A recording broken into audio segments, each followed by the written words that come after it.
Merci beaucoup, chers amis. Je viens vous visiter de la part de la grande dame. Il a seulement un peu à vous donner pour la bonne année. Il a envoyé pour vous la farine, il y a le riz, il y a les spaghettis là-bas, il y a de l'huile, du sucre et les cuisses de poulet. Donc, juste ça. Que le Seigneur vous bénisse.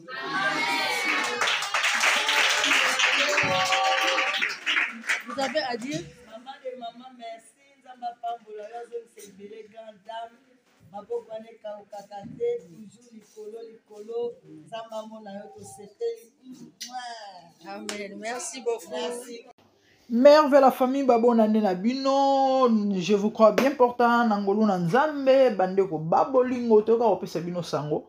To la bino ba image, comment est-ce que nous visiter ba orphelin selon Jacques 1:27. Ma commis zoloba que la religion pure et sans tache devant Dieu consiste à visiter les orphelins et le vivre dans leurs afflictions et de se séparer des souillures du monde.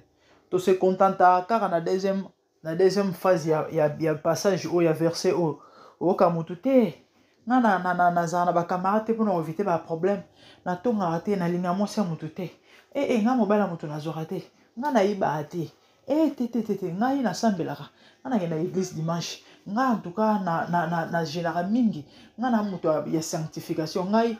Mais maman, papa, mbulo bande bandi na tuno na mutuna yo mto so beta tolo linga nzambo banga nzambe.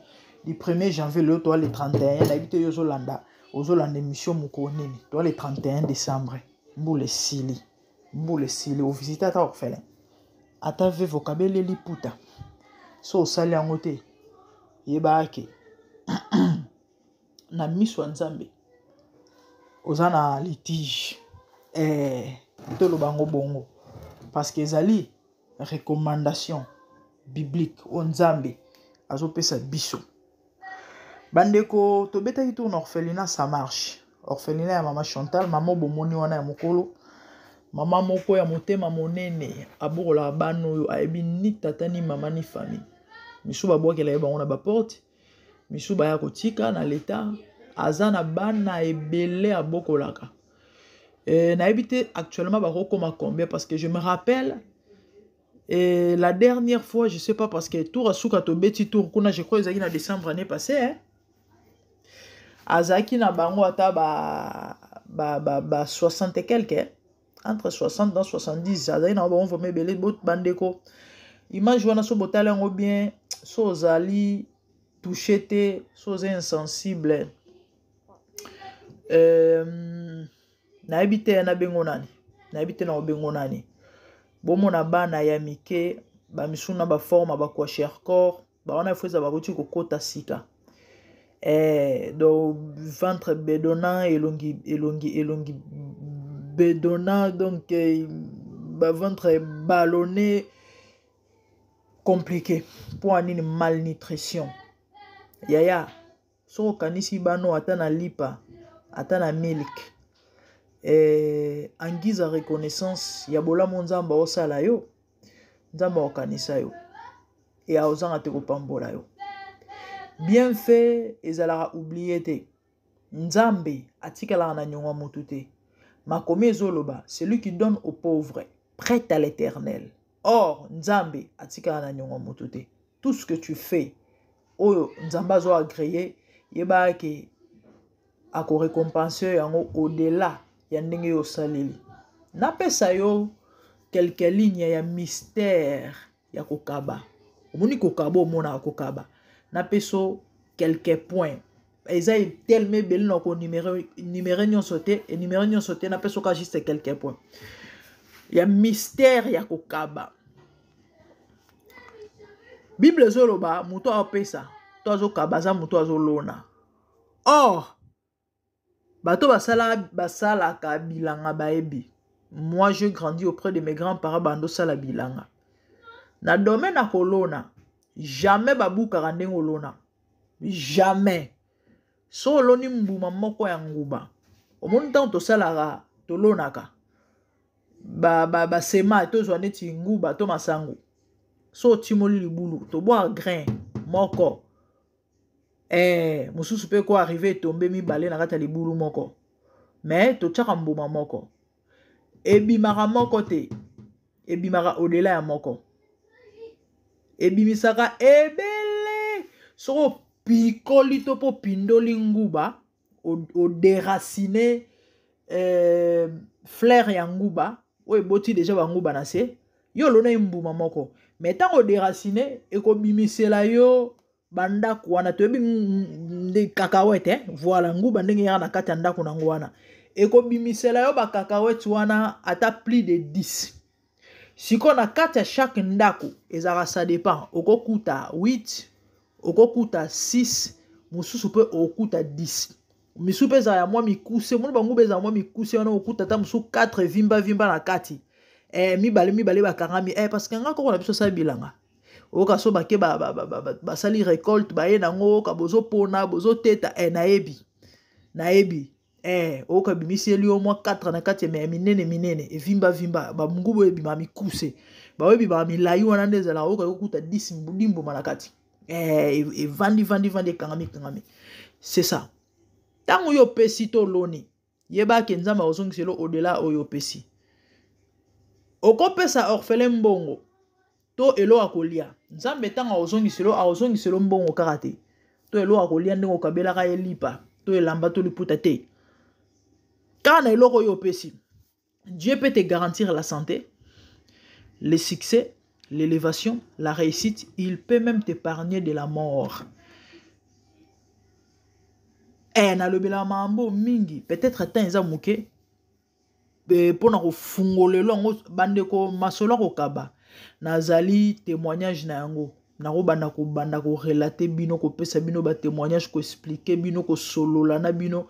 En tout cas nako sa 1 heure ditama lobe si laté nako lemba pété parce que ça langa tellement esengo so na okaba bwana ngo idete so na nango eke na esalanga tellement esengo mama papa so za muto kaba difficilement to kaba te senga nzamba peso dans libéralité yo kutana libako olande mission o eza nzambe muto ezo interpeller yo eza par rendez-vous divin mona ngo azarte ate na banana nga roleka to pe na sepela ba émission mona mo si on a le binalanda mon kando yo ki mungo nga fais quelque chose nzambe muto o senga na yo o sala na tche numéro orphelinat ça marche na titre oko benga bango so za na bato na Congo ya Syrie ya Syrie ou soit au quotidien de la bango mbongo yo moko déjà yo moko à partir à poto ou soit so monique wana mutu teto bato yo e baza ya Syrie te ba bato confiance te tu peux nous appeler, tu peux m'écrire attends un commentaire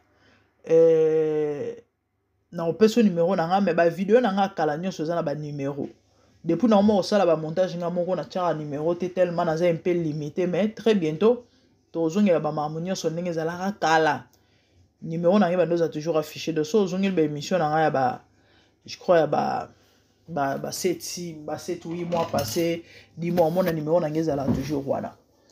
Tu peux m'écrire otindi contribution na yo to kende to tiki et puis to salelo vidéo au mon ande to kende ko tika enveloppe so lingi to tika enveloppe yo so po lingi to somba biloko to somba ya muke to zaki nango to keto kabola na ba orphelin bon mon ande batondi samaki na esengo mais biloko to pesi bandeko ya na onka po balia peut-être mokolo moko eza juste 5 sac ya loso 25 kg na cuisse carton cuisse nde bazé belé wana cuisse wana surtout wana ta ba fête bo baolia na bango mokolo moko eza même pas 30 na kati ce que imaginez plus de 60 bana donde eza na cuisse moko ba ko kabola ngota mususu ande ba o eleki minene ba ko kabola ngo en 3 po ba koka bota niveau do baolia na bango bien te moi huile to tiela ki bango moi sac à farine de façon que na tongo babokela bango ata mikate bino bobi conjoncture en bokango yaya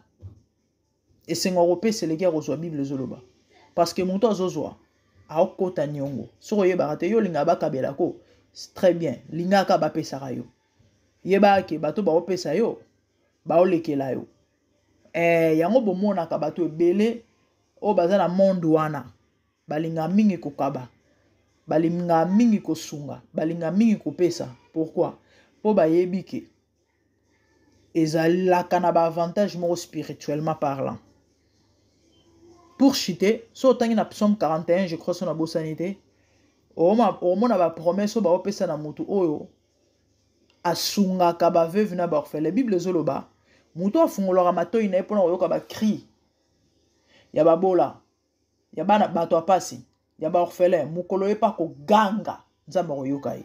Omoni ntango ozosala bolamu surtout na ba vulnérable lokola ba orphelin na ba veuve mukolo ko se retrouver na problème na likama na pasi, tu vas crier à l'Éternel.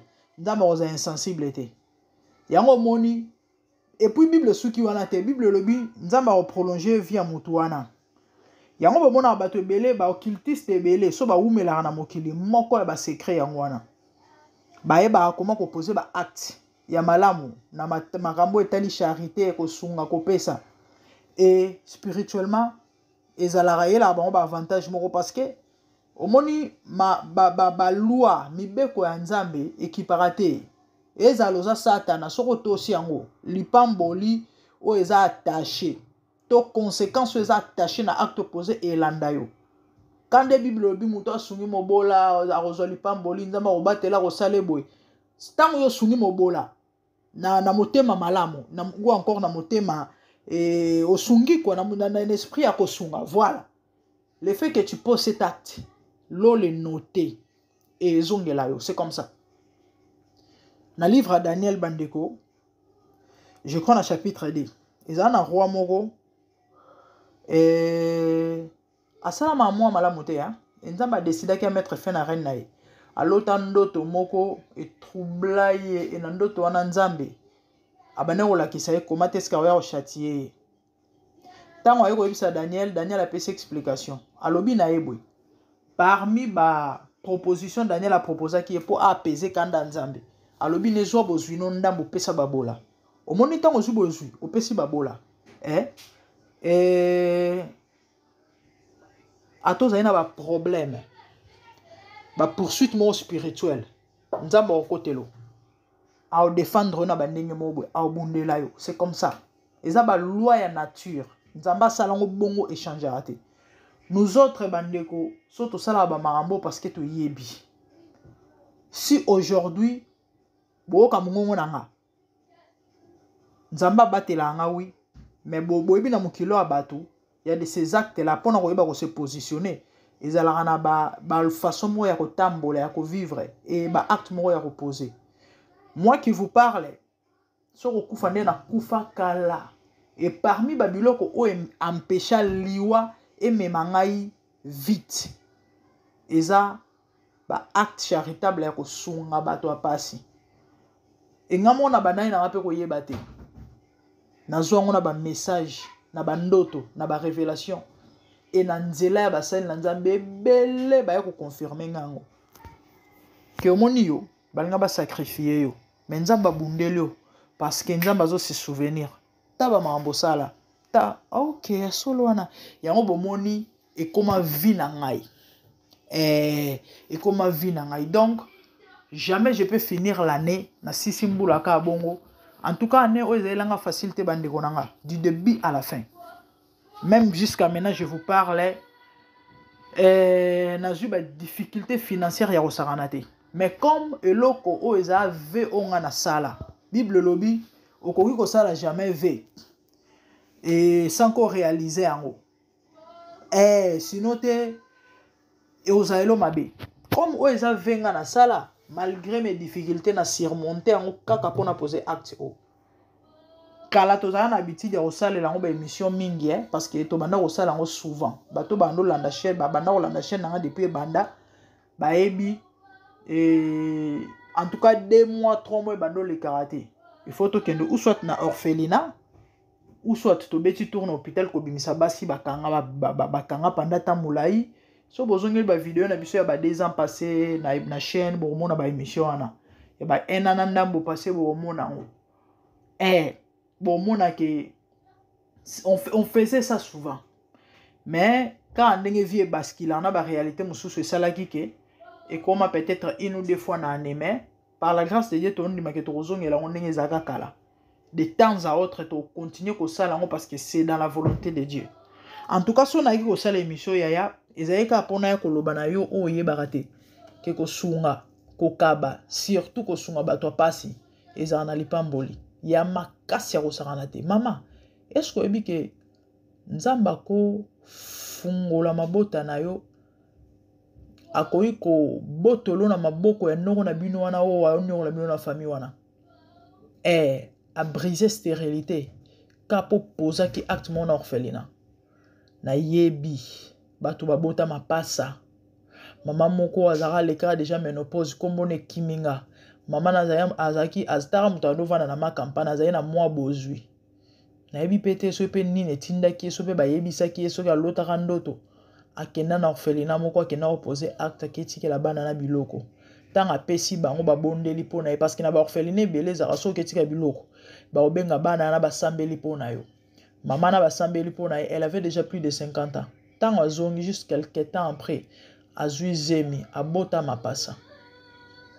na yebi pe témoignage mon orphelinat moko tokenda kotika biloko eza na ngaba tant tokomi ba vidéo je crois eza na chaîne mais vu que eza moi kala plus ou moins 2 ans passés ba obetela biso lisolo mko mususu bana bazowelela kisanola na orphelinat bino boyebi kara ba Afrique ndenge ezala surtout mambo ba bisanola oyo bazowelela kisanola opeza ya malonga te ya tina te mama mo banda koleka et elle était touchée akena ndako na ye azui penya eli bango kaka acte wana posa mama na problème à conception abota papa est-ce que oyebi ke nzambe akopeso mosala ka pozwa ki mwa 10 ya suko tikela na ona pochino wana ozwi yango okenda ye kaka osombi boîte à miliki oke otika na orphelinat ndeko nanga est-ce que oyebi ke nzambe akobikisa na maladi wana ngo ka po posaki acte moko ya okena osunga bato apasi fais-le et rappelle à Dieu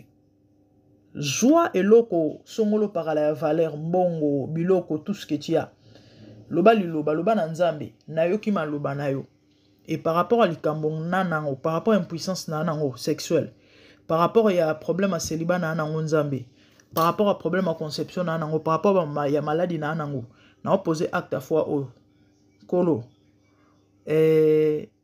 soki eza ya solo makambo bible loba ngo na linga pe na témoigner so makambo mosel no lobi eza ya solo na linga pe na témoigner et tu vas témoigner na yebi nzambe na osalela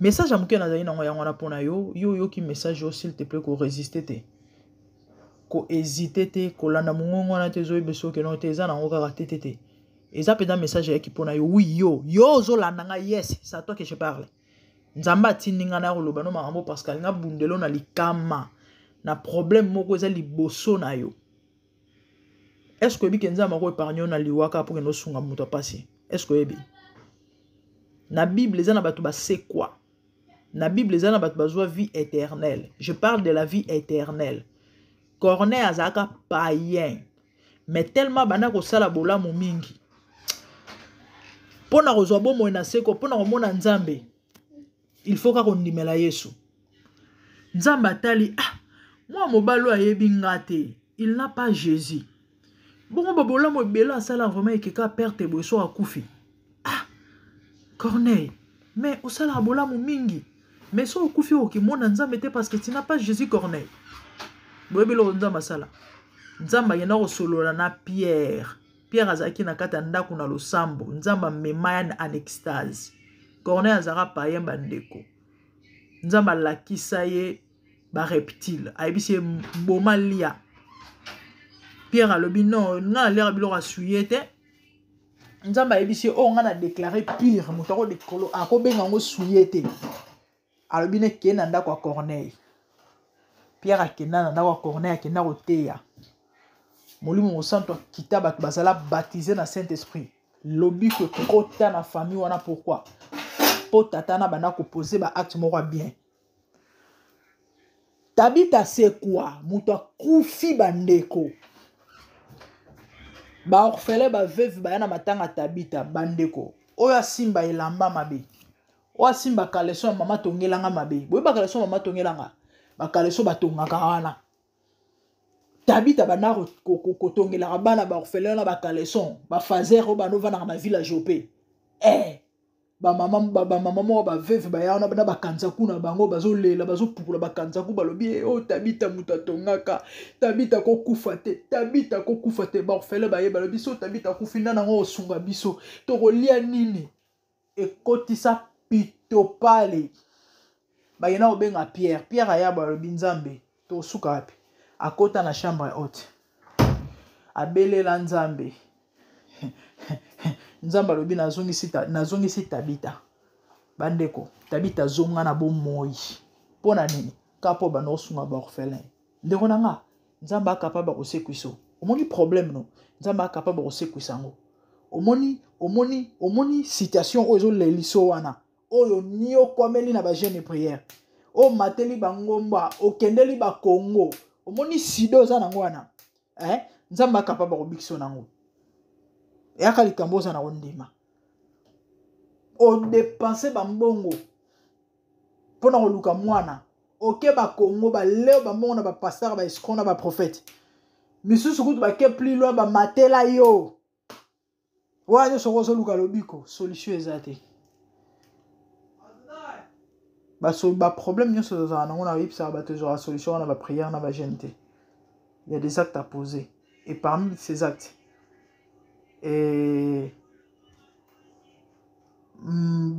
acte charitable les anakati ou encore ya kosunga ya kopesa action en libéralité voilà fais-le et Dieu te bénira.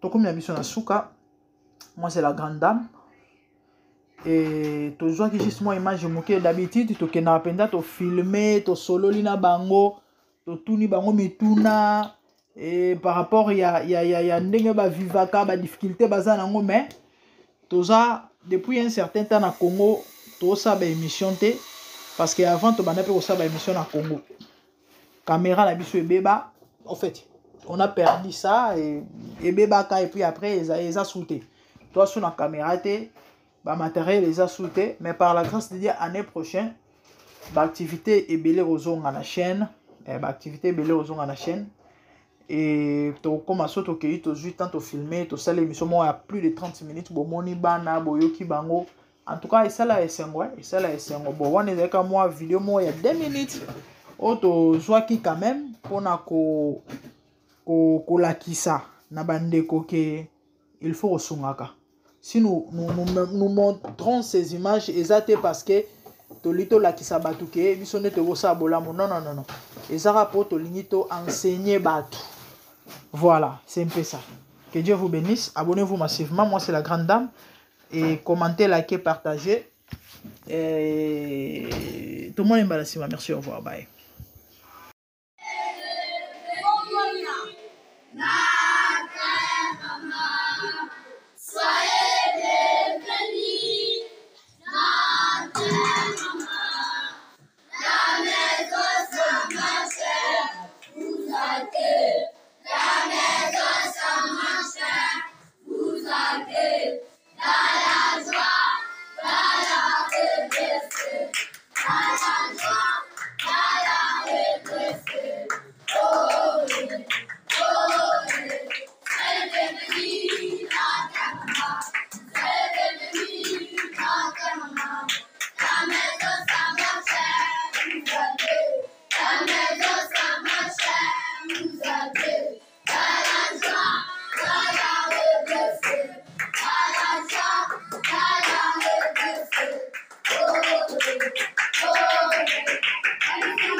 Merci beaucoup, chers amis. Je viens vous visiter de la part de la grande dame. Il a seulement un peu à vous donner pour la bonne année. Il a envoyé pour vous la farine, il y a le riz, il y a les spaghettis là-bas, il y a de l'huile, du sucre et les cuisses de poulet. Donc, juste ça. Que le Seigneur vous bénisse. Amen. vous avez à dire? Maman de maman, merci. Nzamba pambola yo azongisa ebele grande dame. Maboko wana ekawukaka te, toujours likolo likolo. Nzamba mona yo tosepeli. Amen. Merci beaucoup. Merci.